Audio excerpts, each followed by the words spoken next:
agent, Mr. Salam Maghribi, he is agent. Agent. Then, Okay. he's project manager. Okay. Then And below his manager, how many managers? only one manager. Then safety officer, then there are other system managers. Yeah. Mining is only this. OB and coal. They are both combined contract. OB and coal. Removal of soil, that contract, as well as removal of coal. It has been exposed. So both the Removal of coal is also AB. However, what is the name of the vendor? ANE to Amarnath And Amarnath has been active since when? I think they used to operate in other name. Deposit is actually, we are now working at different place. What about And our Arunachal? serious thickness. The mines in Arunachal? Our G5, we have got that Namsing, That's also G5. G5, G6.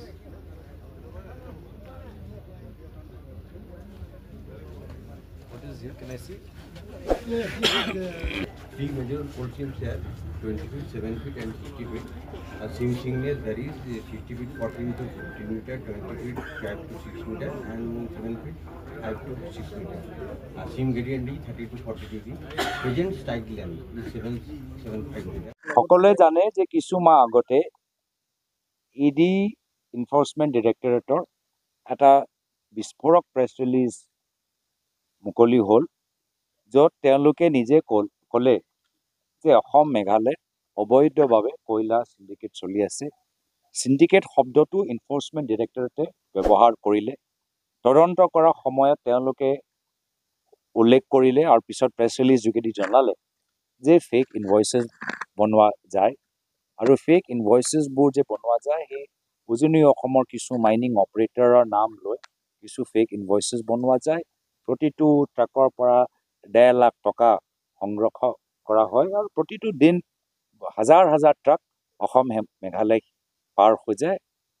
আমি ভাবিছিলোঁ এনেকুৱা এটা তথ্য পিছত, এনেকুৱা এটা বিস্ফোৰক press release পিছত কিবা এটা আমি গম পাম, কিবা এটা ইয়াত হ'ব, কোনোবা ধৰা পৰিব, কোনোবা এৰেষ্ট হ'ব, কিবা বন্ধ হ'ব, কিন্তু এনেকুৱাটো আমি একো গমেই নাপালোঁ। তাৰ বিপৰীত আমি এনেকুৱা বাতৰি শুনিছোঁ যে মেঘালয়ত মানে কয়লা এটা পাহাৰ, গোটেই কয়লাটো নাইকিয়া হৈ গৈছে আৰু চৰকাৰৰ ওচৰত কোনো তথ্য নাই। মানে বহুত টান কয়লা ক'ৰবাত পৰি আছে আৰু এদিন চৰকাৰে ক'লে সেই কয়লাটো নাইকিয়া হৈ গ'ল। এনেকুৱা কিছু কথা। আৰু যেতিয়া আমি পাৰ্লামেণ্টৰ ভিতৰত কেন্দ্ৰ চৰকাৰৰ মন্ত্ৰীক সোধোঁ যে এনফৰ্চমেণ্ট ডিৰেক্টৰ এনেকুৱা প্ৰেছ ৰিলিজ ওলাইছে, মেঘালয় সাংসদগৰাকীয়ে যিজন শ্বিলঙৰ সাংসদ, তেওঁ যেতিয়া সোধে যে কেনেকৈ হ'ল যে ইমান এটা ইমান টনৰ কয়লা কেনেকৈ নাইকিয়া হ'ল, কেন্দ্ৰ চৰকাৰৰ ওচৰত কোনো উত্তৰ নাই। আপোনালোকে চাব, যোৱা পাৰ্লামেণ্টৰ কথা কৈছোঁ, যোৱা পাৰ্লামেণ্টৰ ছেশ্যনৰ ভিতৰত যেতিয়া উত্তৰ পূৰ্বাঞ্চলৰ কয়লা চিণ্ডিকেটৰ বিষয়ে সদনৰ ভিতৰত প্ৰশ্ন উত্থাপন কৰা যায়, কেন্দ্ৰীয় চৰকাৰৰ কেন্দ্ৰীয় মন্ত্ৰীৰ পৰা একো কথা আমি গম নাপাওঁ। কিয়? উত্তৰ পূৰ্বাঞ্চলততো নতুনকৈতো কয়লা খনন হোৱা নাই, আগৰ পৰাই হৈ আছে। আজি সেইটোৱে মই চাবলৈ আহিলোঁ, জানিবলৈ আহিলোঁ, বুজিবলৈ আহিলোঁ যে 81 চনৰ পৰাই হৈ আছে। তো এনেকুৱা কিছু ঘটনা আমি এইকেইটা দিন কিয় শুনিবলৈ হৈছে? অবৈধভাৱে ইডিয়ে যে চিণ্ডিকেট শব্দ ব্যৱহাৰ কৰিলে, সদায় এজন বা দুজন বিশেষ মানুহৰ নাম ওলায়, এজন বা দুজন বিশেষ মন্ত্ৰীৰ নাম ওলায়। কিয় বা হৈছে এনেকুৱা? কয়লাৰ এক্সট্ৰাভেগেশ্যন আগৰ পৰাই হৈছে, কোল ইণ্ডিয়া আগৰ পৰা ইয়াত আছে। কিন্তু এইকেইটা দিন যদি আপোনালোকে মাৰ্গিটা মানুহখিনি সোধে, যদি আপোনালোকে লিডৰ মানুহবোৰ যদি শুনে, তেওঁলোকেহে ক'ব যে আজি তাৰিখত এনেকুৱা এটা পৰিস্থিতি আগতে দেখা পোৱা নাই। কিয়? সীমা পাৰ কিয় কৰিছে? অবৈধভাৱে কিয় হৈছে? অবৈজ্ঞানিকভাৱে কিয় হৈছে?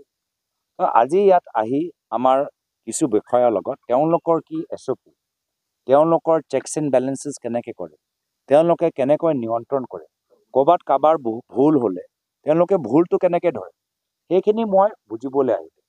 কিন্তু বুজোতে দেখা পালোঁ যে তেওঁলোকৰ ওচৰত যিমান অস্ত্ৰ থাকিব লাগে, যিমান সুবিধা থাকিব লাগে, কয়লা সিন্ডিকেট ধৰা, কয়লা সিন্ডিকেট বন্ধ কৰা, সেই সুবিধাটো তেওঁলোকৰ ওচৰত নাই, সেই সুযোগটো তেওঁলোকৰ ওচৰত নাই। আৰু এনেকুৱা যেন লাগিছে যে মানুহবোৰে যে কয় যে যোৱা কিছু বছৰৰ পৰা একদম সীমা পাৰ হৈ গৈছে, তাৰ কাৰণ হৈছে মামিক টেক্স দিব লাগে। আৰু সেইকাৰণে মামিক টেক্স দিয়াৰ বাবে এতিয়া কয়লা খনন অবৈধভাৱে কৰিবলগীয়া হৈছে, সীমা পাৰ অবৈজ্ঞানিকভাৱে। ইয়াৰ যি বুজা, ইয়াৰ প্ৰকৃতিৰ যি এটা কেপাচিটি আছে, তাতকৈ বেছি কৰিবলগীয়া হৈ গৈছে। কিয় কেনেকুৱা মামিক টেক্স দিব লাগে? এই মামি টেক্সৰ বাবে আমাৰ এই অঞ্চলৰ মানুহবোৰ আজি যথেষ্ট চিন্তাত পৰিছে। যিসকল ভেণ্ডাৰ আছে তেওঁলোকৰো যথেষ্ট চিন্তাত পৰিছে। আৰু স্থানীয় মানুহবোৰ আজি স্থানীয় যুৱকখিনিও যথেষ্ট তেওঁলোকে কষ্টত পৰিছে। আগৰ দৰে এটা সুবিধাটো পোৱা নাই। মই সুধিছিলোঁ যে ডাঙৰ ডাঙৰ ঠিকাবোৰ কোন পায়? স্থানীয় মানুহ নহয়, চব বাহিৰৰ, কোনোবা দিল্লীৰ, কোনোবা গুজৰাটৰ, এইখিনিয়ে মানুহ। যি কথাখিনি আমি পঢ়িয়ে আছোঁ যে এতিয়া বিদ্যুৎ এতিয়া অসম চৰকাৰে আদানী কোম্পানীৰ লগত আটাইতকৈ বেছি ৰকমত চুক্তি কৰিছে। এই যে আমাৰ বিশেষভাৱে বিদ্যুৎ কয়লা যোগেদিয়ে হয়, থাৰ্মেল পাৱাৰ ষ্টেচন যোগেদি। আদানী কোম্পানীক আমি বিভিন্ন সময়ত আমি সদনৰ ভিতৰত তথ্য যোগেদি আমি দেখা পাইছোঁ যে আদানী কোম্পানী বাহিৰৰ পৰা খুব কম দামত কয়লা নিবলৈ সুযোগ পায়। কম দামত বাহিৰৰ পৰা কয়লাটো লৈ আনে। আৰু কি কোৱালিটি কয়লা আনে আমি ধৰিব পৰা নাই।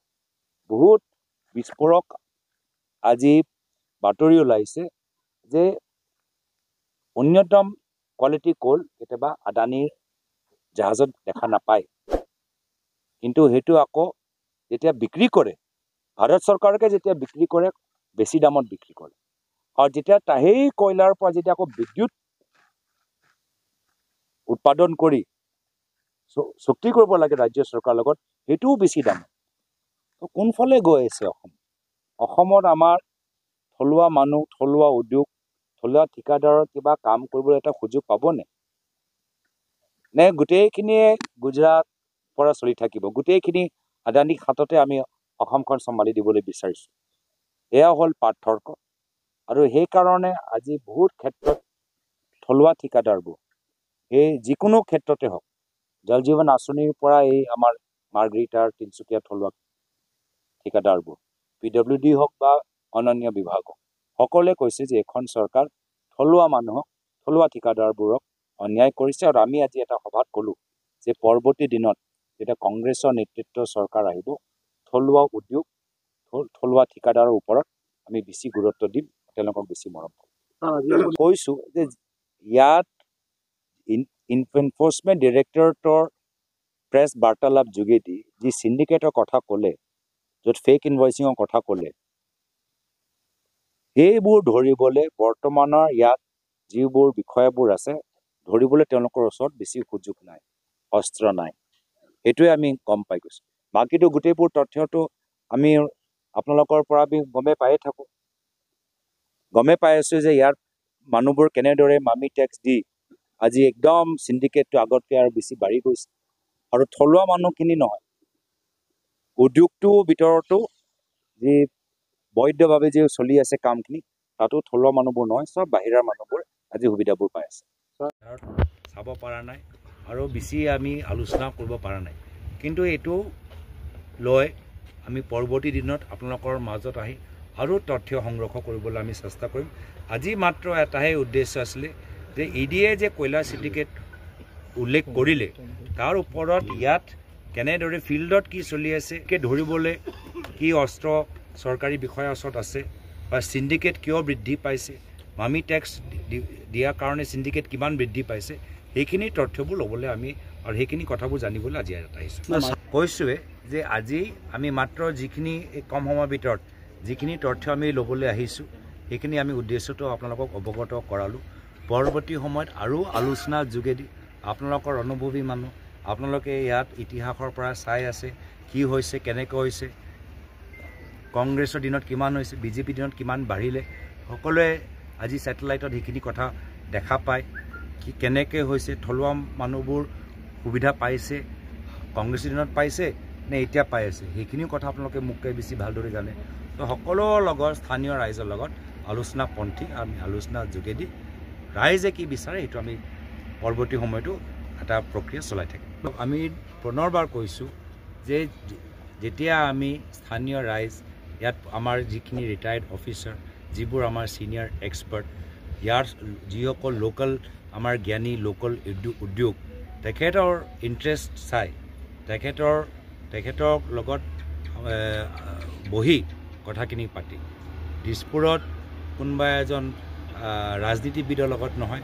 দিছপুৰত বহি থকা এজন মন্ত্ৰীৰ লগত নহয় বা বাহিৰৰ কোনোবা কোম্পানীৰ লগত নহয় স্থানীয় মানুহৰ লগত আলোচনাৰ যোগেদিহি আমি আগন্তুক দিনত আমাৰ চৰকাৰৰ আহিলে আমি কেনেদৰে আগবাঢ়ি গ'লে ভাল হ'ব স্থানীয় ৰাইজ যোগেদি লগত লৈহে আমি এটা ব্লুপ্ৰিণ্ট তৈয়াৰ কৰিম যে কিছুমাহ আগতে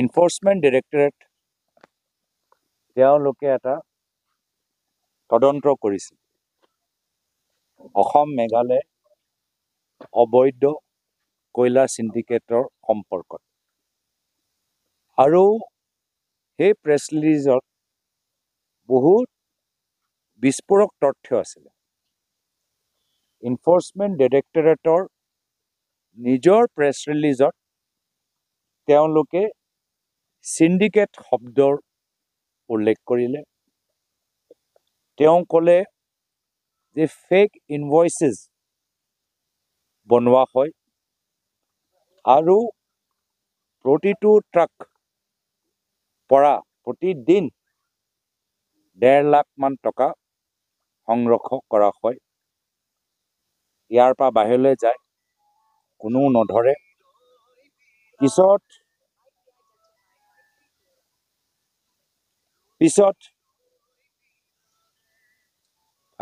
কেনেকৈ ক'ম মই কওকচোন আকৌ আৰম্ভ কৰোঁ